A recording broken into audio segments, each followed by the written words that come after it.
Kobani. It's this key city here on the Turkey-Syria border. We have seen ISIS continue to advance and continue to bombard the city behind me. A constant, really, bombardment with shelling through the course of the day, striking at the eastern outskirts of this city. We're seeing them approach from the east and the southeast. We have also seen some much larger strikes away from the city, as well as aircraft overhead, which leads us to believe we may have witnessed some attempted airstrikes here today. And the United States has said that, yes, they have struck a number of ISIS targets over the last 24 hours, including a tank, an artillery piece, and an armoured vehicle as well. To the west, we visited the front line there as well. Intense fighting, but much further away from the city, and ISIS is not making the same progress we're seeing here. Really, it comes down to this east-southeasterly and even the southern flanks, I think, that are of most concern to the Turkish fighters that are trying so desperately to resist this ISIS advance. And Phil, ISIS also claims that it has overrun an Iraqi military base and it's stolen weapons. We have some dramatic pictures of this, Poskies.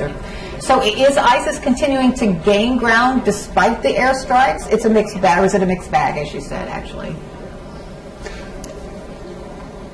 Yeah, well, I think in this region they are still continuing to gain ground. Yes, but crucially, Kobani hasn't fallen, which a few days ago looked very much like it could have done. The momentum with which ISIS was moving in from the east and the southeast was really quite significant, simply because they clearly had superior firepower to the Kurdish fighters that are resisting them. They had the heavy weapons, and it seems from the targets that are being announced by the international coalition, that is what they are going for with the airstrikes. It has perhaps made a difference. It hasn't stopped them entirely, but crucially, the city hasn't fallen just yet.